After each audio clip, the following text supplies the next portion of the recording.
رات سے ہر جانب پھیل چکی تھی۔ ہر کوئی اپنے کمرے میں آرام کر رہا تھا۔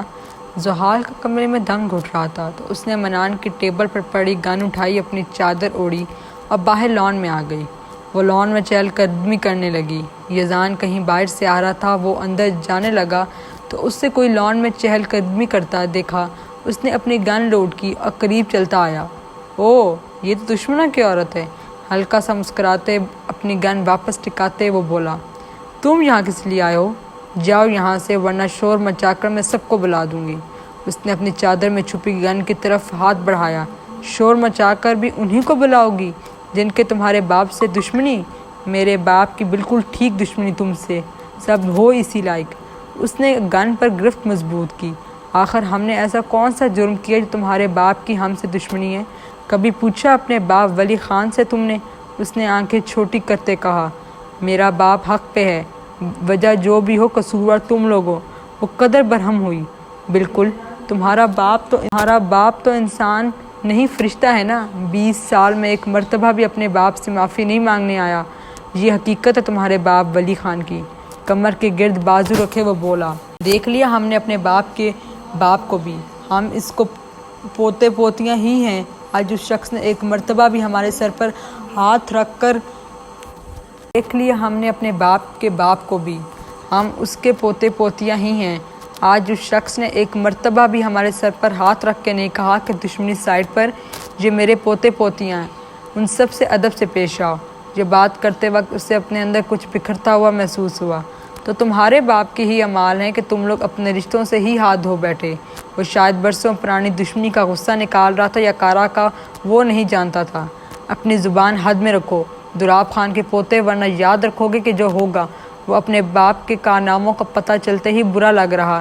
اسے لگا شاید زحال ایسے ہی دھمکا رہی ہے، لیکن اسے غصہ آیا اور اس نے گولی سیدھی اس کی ٹانگ میں ماری۔ آئی، وہ درد میں کڑھتا سیدھا نیچے گرا۔ اسے تو ایک لمحے سمجھ نہیں آئی اس کے ساتھ ہوا کیا۔ زحال کو بھی لگا کہ اس سے بہت بڑی غلطی ہوگی۔ بھاگو یہاں سے۔ کیوں؟ وہ درد کی شدت کی وجہ سے بول نہیں پا رہا تھا۔ نکل جاؤ، کیوں خود کو پھنسا رہی؟ اور گن ساتھ لے کے جانا۔ وہ لان میں گر پڑا تھا، اس کی ٹانگ سے خون کا فوارہ نکلا تھا۔ زحال فوراً بھاگی اور کمرے میں چلی گئی۔ چند لمحوں بعد ساری حویلی ہال میں یزان کے سر پر کھڑی تھی۔ بتاؤ کیسے ہوا یہ؟ پامیر نے اپنا غصہ جذب کرتے پوچھا۔ اسی دشمنی کی اولاد نے۔ زحال فوراً بھاگی اور کمرے میں چلی گئی۔ چند لمحوں بعد ساری حویلی ہال میں یزان کے سر پر کھڑی تھی۔ بتاؤ کیسے ہوا یہ؟ پامیر نے اپنا غصہ جذب کرتے پوچھا۔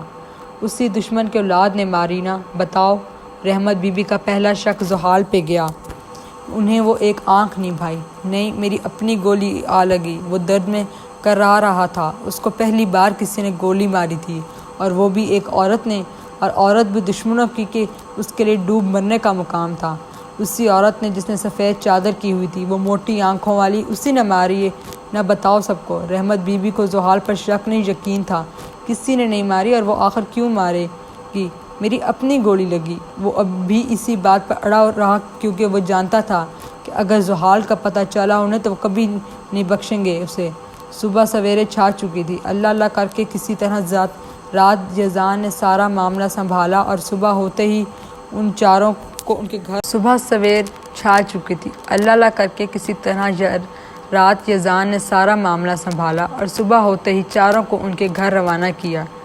بی پی شوٹ کر جائے گا سردار، ریلیکس ہو جائیں آپ۔ میر ویس نے ولی کی حالت دیکھتے کہا، میں کیسے سکون کروں؟ وہ چاروں دراب خان حویلی میں رات رہے، اس کا مطلب سمجھتے ہو؟ اپنی مٹھیاں بھینجتے غصے جذب کرتے وہ بولے۔ چند لمحہ بعد وہ چاروں ولی خان حویلی میں داخل ہوئے۔ آگے بچے؟ سلطانہ خانم فوراً ان چاروں کی جانب بڑھی۔ بچوں ٹھیک ہونا، انہوں نے کچھ کہا تو نہیں نا؟ ان چاروں کو باری باری گلے سے لگاتے وہ بولی۔ آ گئے ہو دشمنوں کے گھر کا نمک کھا کر؟ ولی خان نے غصے سے کہا، ہم نے ان کے گھر کا پانی کا گلاس بھی نہیں پیا سردار۔ منان شدید تھکا ہوا تھا، ایسا محسوس ہو رہا تھا جیسے وہ ساری رات سویا نہیں۔ تم لوگ وہاں پہنچے کیسے؟ شرافت خان کرسی سے اٹھے، بابا دراصل مجھے راستہ نہیں پتا تھا تو ہم غلط راستے پر چڑھ گئے، اور منان لالا سو رہے تھے تو بس ہم ان کے علاقے جا پہنچے، اور وہاں جا کر گاڑی خراب ہو گئی۔ پھر دراب خان کا پوتا یزان خان وہاں سے گزر رہا تھا، اس نے ہماری مدد کی اور ہمیں حویلی ساتھ لے گیا۔ سر جھکائے وہ اپنے سفر نامے کی داستان سنا رہا تھا۔ ایک لمحے کو یزدان کا نام سنتے ہی ولی اور سلطانہ خانم کے چہرے کے تاثرات بدل گئے۔ منان اور زحال میرے کمرے میں آؤ، ولی خان نے کہا اور اپنے کمرے کی جانب بڑھ گئے۔ چند لمحوں بعد وہ دونوں بھی ولی خان کے کمرے کی جانب بڑھ گئے۔ وہ دونوں سر جھکائے ولی خان کے سامنے کھڑے تھے۔ الف سے بے تک ساری کہانی بتاؤ۔ منان نے صبح سے لے کر آج صبح تک کا سارا واقعہ بتایا اور زحال اسی دوران خاموش رہی۔ ولی خان کا غصہ ٹھنڈا پڑ گیا۔ تبھی زحال بولی، سردار ایک بات کرنی تھی۔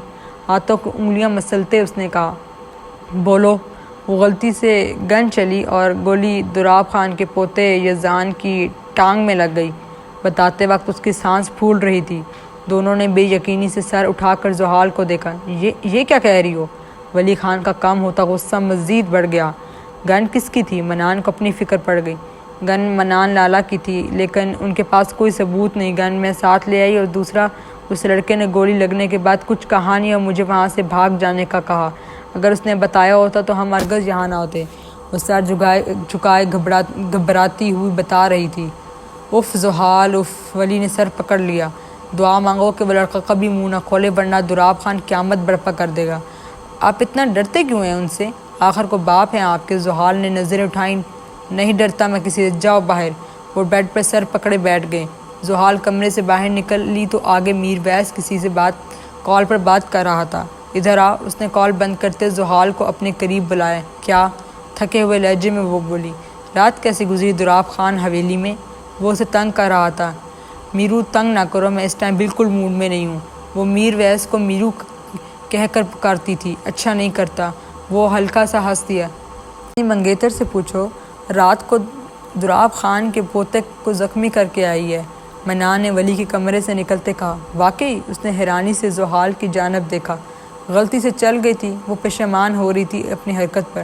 اوہ، تو مطلب میری ہونے والی بیگم بہت اچھی کک بھی ہیں، ڈاکٹر بھی بہترین ہیں، باتیں بھی اچھی بناتی ہیں اور اب شوٹر بھی اچھی۔ کمر کے گرد بازو رکھے وہ بول رہا تھا۔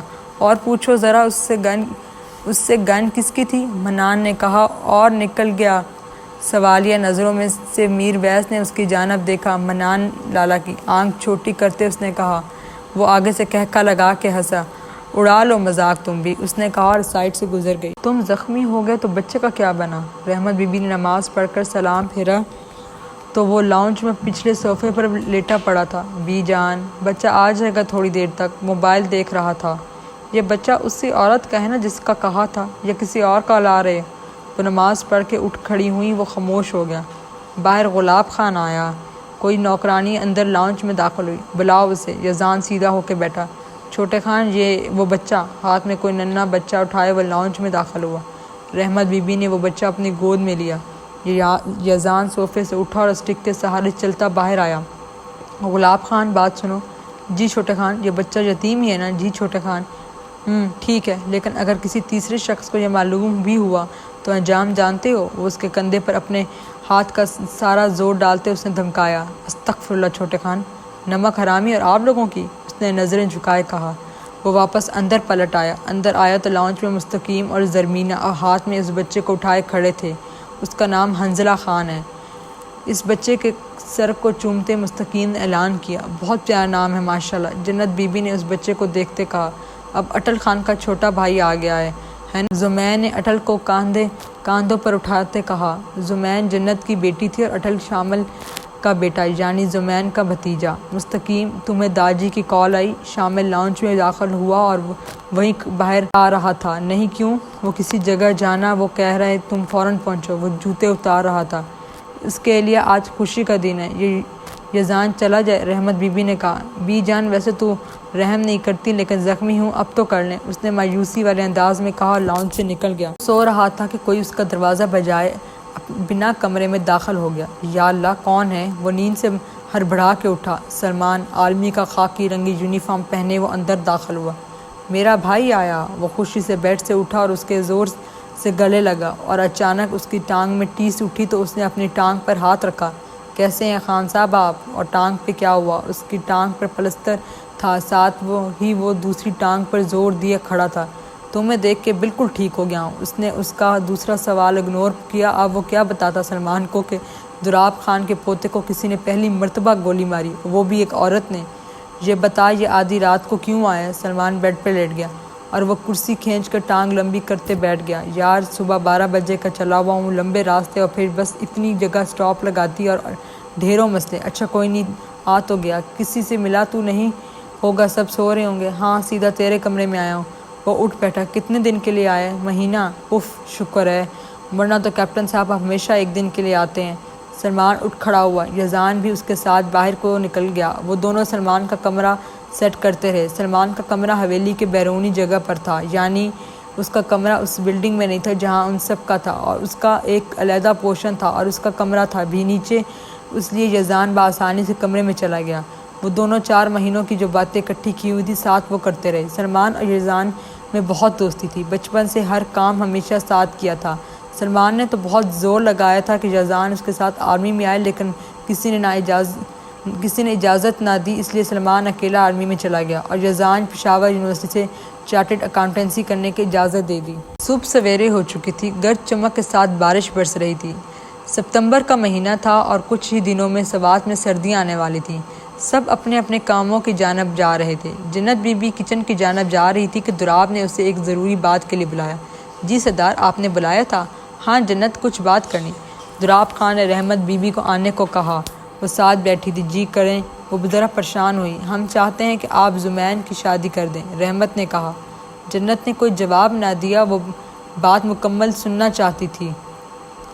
ہم چاہتے ہیں کہ سلمان کے ساتھ زمین کی شادی کر دیں۔ دراب نے اپنی پگڑی ٹھیک کرتے ہوئے، مجھے کوئی مسئلہ نہیں ہے، سلمان اپنا ہی بچہ ہے، لیکن کیا وہ راضی ہے؟ ہاں وہ راضی ہے، پچھلی بار تمہاری ماں نے اسے پوچھا تھا۔ میرے بچوں کو آپ لوگوں نے ہی پالا ہے، جب سے اٹل خان کا قتل ہوا تب سے آپ لوگ ہی میرے اور میرے بچوں کے سرپرست رہے، اس لیے مجھے کوئی مسئلہ نہیں، نہ ہی میرے بچوں کو کبھی آپ کے فیصلوں سے ہوگا انشاءاللہ۔ دراب اٹھتے جنت کے سر پر ہاتھ رکھا اور کمرے سے نکل گئے۔ رحمت بی بی نے بھی دعائیں دیں اور جنت کے سر کو چوما اور کمرے سے نکل گئی۔ سارا خاندان ہال میں بیٹھا تھا، سوائے یزان کے۔ وہ کرسی پر بیٹھا تھا کیونکہ وہ ابھی نیچے بیٹھنے والی حالت میں نہیں تھا۔ اپنے تخت پر دراب آراستہ تھے۔ سلمان بچے، تمہیں کوئی مسئلہ تو نہیں ہو اس تاریخ سے؟ نہیں داجی، لیکن یہ بہت جلدی نہیں، میرا مطلب منڈے تک کیسے سب ارینج ہوگا؟ بچے تم اس کی فکر نہ کرو، وہ ہمارا مسئلہ ہے۔ پامیر نے اس کے کاندھے پر ہاتھ رکھتے کہا۔ بس پھر تیاریاں شروع کریں، دراب خان نے کہا اور اپنی نشست چھوڑ کر باہر چلے گئے۔ دراب خان حویلی میں شادی کی تیاریاں زور و شور سے شروع ہو چکی تھیں۔ وہ اپنے کمرے کے بجائے نیچے 1-2 ہفتے کے لیے اپنی زخمی ٹانگ کی وجہ سے شفٹ ہوا تھا۔ شیشے کے سامنے کھڑے ہو کے اپنی بندوق صاف کر رہا تھا۔ وہی زخمی ٹانگ ساتھ پڑے صوفے پر رکھے اور ہاتھ میں بندوق پکڑے وہ نشانہ سیدھا کر رہا تھا اور ساتھ ساتھ بندوق کی صفائی بھی۔ یزان خان آ جاؤں؟ گلورین نے دروازہ کھٹکھٹایا۔ آ جائے گل والدہ۔ اس نے فوراً اپنی ٹانگ نیچے کی اور بندوق کو اس کی جگہ واپس رکھا۔ کہیں جا رہے ہو؟ نہیں، ایسے ہی صفائی کر رہا تھا ذرا اسلحے کی۔ وہ اس کے قریب آئیں اور سر چوما۔ بیٹا اب تو سلمان اور زمین کی بھی شادی ہونے لگی، تو میں چاہتی ہوں کہ اب تمہاری بھی ہو جائے۔ اماں، میں کتنی دفعہ کہہ چکا ہوں کہ میں ابھی شادی نہیں کرنا چاہتا۔ وہ اس ٹاپک سے چڑھتا تھا۔ لیکن کیوں بچے؟ کوئی لڑکی شہر میں پسند کر لی ہے یا پھر کوئی اور وجہ؟ وہ ہر دفعہ انکار سن سن کے تھک چکی تھی۔ گل والدہ، میں بس ویسے ہی نہیں کرنا چاہتا، ابھی مجھے 1-2 کام کرنے ضروری، پھر سوچوں گا۔ وہ ساتھ پڑے صوفے پر بیٹھ گیا۔ تو شادی کے بعد کون سا زندان میں قید ہو جاؤ گے؟ تب بھی کام سارے ہو سکتے ہیں۔ اماں، میں بس شادی ہی نہیں کرنا چاہتا، سر ہاتھوں میں دیے وہ بولا۔ تو کب کرو گے؟ یزان 24 کا ہونے والا تھا اور ان کے مطابق اس کی شادی کی عمر نکلی جا رہی تھی۔ ابھی سلمان اور زمین کی ہونے دیں، میں پھر سوچوں گا۔ اور دوسری بات، آپ میری شادی کروائیں گی کس سے؟ کوئی لڑکی ہی نہیں بچی میرے لیے تو۔ وہ صوفے سے اٹھ کھڑا ہوا تھا۔ وہ میرا مسئلہ ہے، تمہارا مسئلہ صرف راضی ہونا۔ زندگی میں نے گزارنی میری مرضی کے بغیر، کسی کو بھی میرے ساتھ جوڑ دیں گی؟ نہیں، اس بیچاری کی زندگی تباہ نہیں کرنی، اس لیے امید ہے گل والدہ اس کا ضرور سوچیں گی۔ زرمینہ کھلے دروازے سے بنا دستک دیے اندر آتے کہا، اتنا چاند سا بیٹا میرا، راج کرے گی وہ جو آئے گی۔ جزان کے گال کو پیار سے چومتے وہ بولیں، میں زرمینہ آپا کی بات سے 100% ایگری کرتا ہوں، اس لیے کسی بیچاری کی زندگی نہیں رولنی چاہیے آپ کو، اس نے کہا اور کمرے سے نکل گیا۔ اللہ، یہ لڑکا چاہتا کیا ہے آخر؟ پریشان ہوتے وہ بولیں، آپ پریشان نہ ہو، اللہ سب بہتر کرے گا۔ دیکھو شادی کو 2 مہینے پڑے ہیں، تیاریاں وغیرہ شروع کر دو، سامان وغیرہ جو لینا ہے وہ لو۔ کھانے والے ٹیبل پر سب جمع تھے۔ تب ولی نے کہا، میں بھی یہی سوچ رہی تھی کہ جلدی سے اب تیاریاں اب شروع کر دینی چاہیے۔ سلطانہ نے اپنی پلیٹ میں کباب رکھتے ہوئے کہا، لیکن ایک مسئلہ ہے۔ میر ویس نے کھانا کھاتے ہوئے نظریں پلیٹ پر جمائے کہا، کیا؟ زحال نے انتہائی پریشانی سے اس کی جانب دیکھتے پوچھا، ہماری دلہن کو تو کچھ پسند ہی نہیں آتا، پھر اب کیسے معاملات آگے بڑھیں گے؟ یہ تو ایک لپسٹک کے شیڈ میں 100 سال لگا دیتی۔ اپنی مسکراہٹ کو دبائے اس نے کہا۔ زحال جو اس کے مقابل کرسی پر بیٹھی تھی، اس نے زور سے اس کی ٹانگ پر ماری۔ آگے سے اس نے اپنی ہنسی روکنے کے لیے پانی کا گلاس منہ سے لگایا۔ ویسے کم تو آپ بھی نہیں ہو میر لالا، شاہ بخت نے روٹی کا نوالہ توڑتے کہا۔ صحیح کہہ رہی ہے، تیار ہونے میں اتنا ٹائم لگاتا ہے یہ بندہ۔ مطلب اس دن جب ہم یہاں آ رہے تھے، ہم صبح 8 بجے کے تیار بیٹھے تھے، یہ شخص لگا تیار ہونے اور کوئی 11 بجے جا کر تیار ہوا ہے۔ دلاور نے کولڈ ڈرنک والی بوتل کھولتے ہوئے تمہید باندھی۔ اب چھوڑ بھی دو، میرے بیٹے کو اتنا بھی وقت نہیں لیتا۔ سلطانہ خانم نے اس کے سر پر ہاتھ پھیرا۔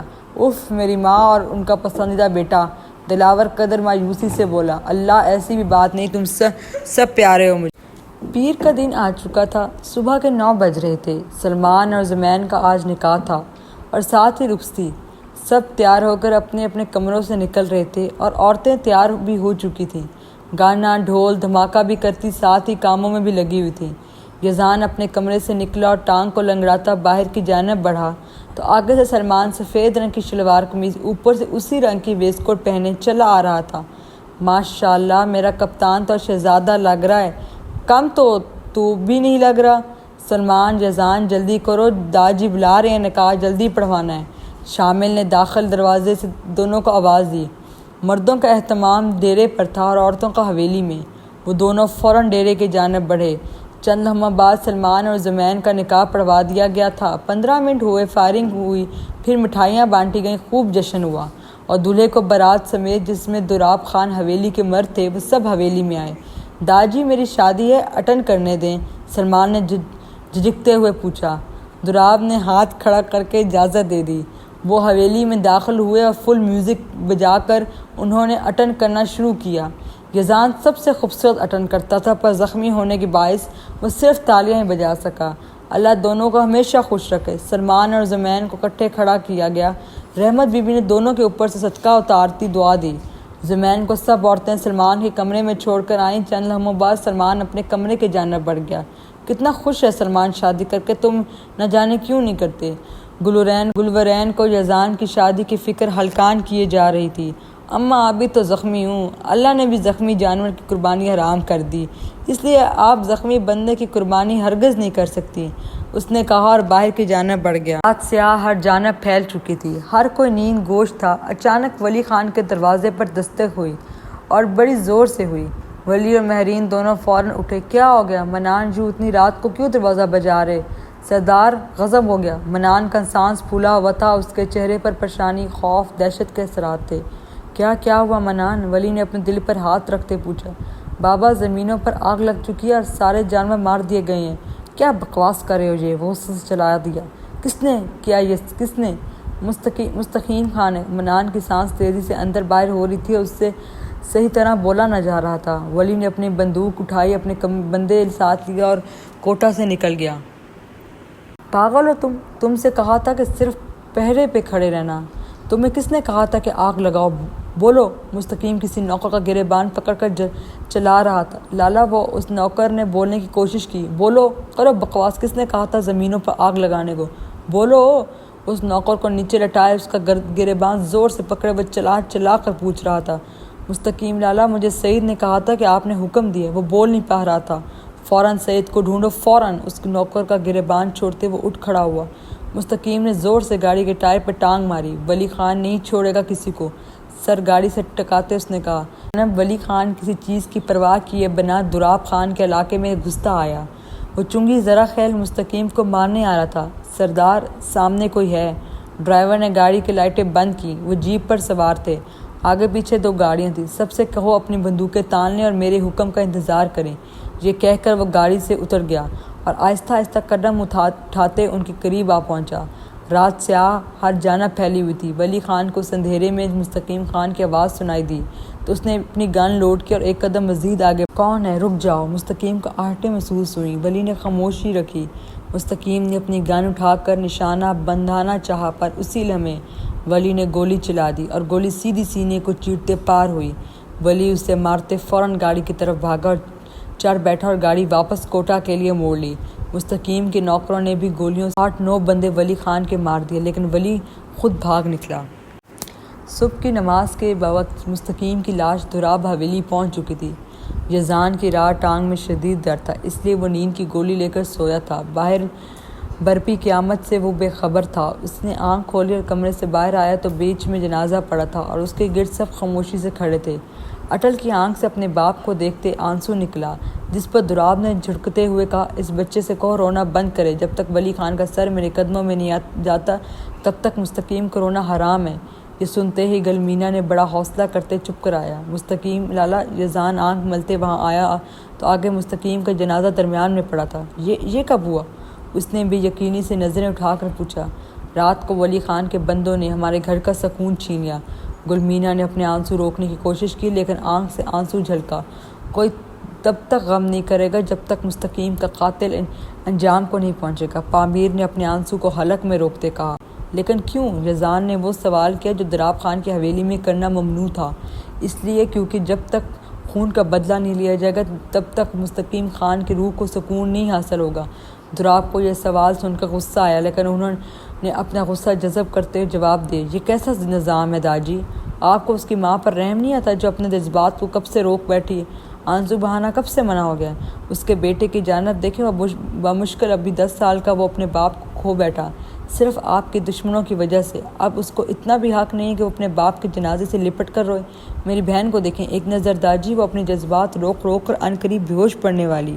اپنے چچا کو تو میرے نبی بھی روئے تھے، انہوں نے تو ہرگز نہیں فرمایا تھا کہ میں تب تک اپنے چچا کو دفن نہیں کروں گا جب تک قاتل نہ مل جائیں۔ سلمان نے اس 2-3 مرتبہ جب کروانے کی کوشش کی، لیکن وہ تھا کسی زخمی شیر کی طرح خاموش ہونے میں ہی نہیں آ رہا تھا۔ چاہتے کیا ہو تم؟ آنکھیں بھیجتے دولاب نے پوچھا۔ مستقیم لالا کو جلد از جلد دفن کیا جائے تاکہ ان کی روح کو تکلیف نہ ہو، لیکن ہماری روایات میں ایسا نہیں ہوتا یزان خان، رحمت بی بی نے للکارتے ہوئے کہا۔ روایات زندہ رکھنے کے لیے انسانوں کے جذبات کیوں مارتے ہیں آخر آپ لوگ؟ جب تک ولی خان میرے قدموں میں نہیں آئیں گے تب تک اس کو دفن نہیں کیا جائے گا۔ ٹھیک ہے داجی، میں ولی خان کو آپ کے قدموں میں اگلے دن ہونے سے پہلے لاؤں گا، لیکن میری ایک شرط ہے۔ ایک لمحے کو سب کی اس میت سے ہٹ کر نظر یزان پر مرکوز تھی۔ شرط بولو۔ دولاب نے اپنا سر قدر اونچا کرتے ہوئے پوچھا کہ سورج نکلنے سے پہلے مستقیم لالا کو دفن کیا جائے۔ ایک ہاتھ پیچھے باندھے ایک سے اسٹک کے سہارے وہ کھڑا بولا، ٹھیک ہے، لیکن اگلا دن ہونے سے پہلے ولی خان چاہیے۔ یزان پلٹا اور گلمینا کے گلے لگائے۔ جتنے جذبات وہ اپنے اندر روک کر بیٹھی تھی، یزان کے گلے لگتے ہی وہ زاروں قطار رونا شروع ہو گئی۔ اٹل میری جان، وہ اس بچے کے لیے بمشکل نیچے ہو کے۔ رات سیاہ پھیل گئی۔ دولاب حویلی میں ہر جانب صفِ ماتم بچھی تھی۔ یزان نے اپنے بندے کے لیے اور کوٹہ کی جانب روانہ ہو گیا۔ 15 منٹ بعد وہ ولی خان حویلی کے باہر پہنچ چکا تھا۔ ولی خان سے کہو دولاب خان کا پوتا یزان خان آیا۔ ہاتھ پیچھے باندھے، سفید شلوار قمیض میں ملبوس، وہ اسٹک کے سہارے کھڑا تھا، پر وہ کمزور ہرگز نہیں لگ رہا تھا۔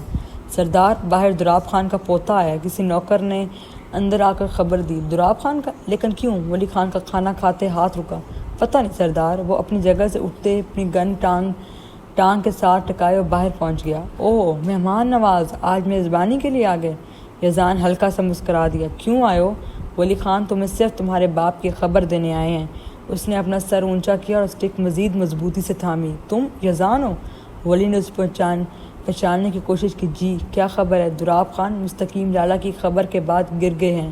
ان کو آج دوپہر کو ہارٹ اٹیک آیا، جس کے باعث ڈاکٹر نے کہا کہ ان کے پاس صرف 4 گھنٹے۔ وہ یہ بتاتے ہوئے اب دیدہ ہوا۔ ولی ذرا پریشان ہوا۔ ان سے سب نے آخر خواہش پوچھی۔ انہوں نے کہا کہ وہ اپنے بیٹے سے ایک آخری مرتبہ ملنا چاہتے ہیں۔ دولاب خان واقعی بیمار ہے، میں آخر کیسے یقین کر لوں؟ ولی نے ہاتھ پیچھے باندھے کہا۔ گلاب خان، یزان نے گلاب خان نوکر کو صدا دی۔ اس نے فوراً جیب سے موبائل نکالا اور یزان کے آگے پیش کیا۔ یزان نے موبائل آن کیا، اس میں تصویر نکالی جس میں دولاب نالیوں اور آکسیجن ماسک پہنے واقعی آخری سانسوں میں تھا۔ یہ میرا باپ نہیں ہو سکتا۔ ولی نے فوراً اس کے ہاتھ سے موبائل لیا۔ افسوس کے ساتھ ولی خان، یہ سردار دولاب خان ہی ہیں۔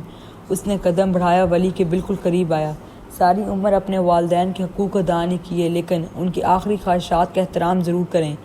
آپ امید ہے۔ ولی نے ایک لمحے کو نظریں جھکا لیں۔ میں آپ کو لینے آیا تھا، لیکن ایسا محسوس ہو رہا ہے آپ ابھی بھی پرانی دشمنیاں بھلا کر اپنی آخری رت نہیں بچانا چاہتے۔ اس نے ایک ہاتھ پیچھے باندھ دیا۔ اس نے چند لمحے ولی کو دیکھا اور واپس گاڑی کی جانب مڑ گیا۔ رکو، ولی نے اسے پکارا۔ وہ پلٹا۔ یہاں انتظار کرو 5 منٹ۔ ٹھیک۔ ولی اندر کو چلا گیا۔ دراب خان کی طبیعت بہت خراب ہے، ولی نے کھانے والی ٹیبل پر بیٹھی ساری سوالیہ نظروں کا جواب دیا۔ تو شرافت نے اپنی کرسی سے اٹھتے پوچھا۔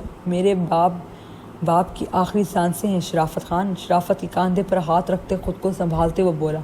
آپ جائیں گے سردار؟ منان نے یقین نظروں سے پوچھا۔ ایک دم خاموشی۔ سردار آپ جائیں گے؟ مہرین نے پھر وہی سوال پوچھا، پھر وہی خاموشی۔ کوئی نوکرانی داخل ہوئی۔ سردار وہ جو باہر لڑکا ہے وہ کہہ رہا ہے کہ جلدی کریں، اس نے یزدان کے پیغام پہنچائیں۔ کہو سردار نہیں آ رہے، دلاور نے برہم ہوتے کہا۔ ولی نے اپنی بندوق اٹھائی اور باہر نکل گئے۔ وہ باہر پہنچے تو یزدان گاڑی کے ساتھ ٹیک لگائے کھڑا تھا۔ چلو، انہوں نے فرنٹ سیٹ کا دروازہ کھولا اور بیٹھ گئے۔ یزدان خاموشی سے پچھلی سیٹ پر چڑھ گیا۔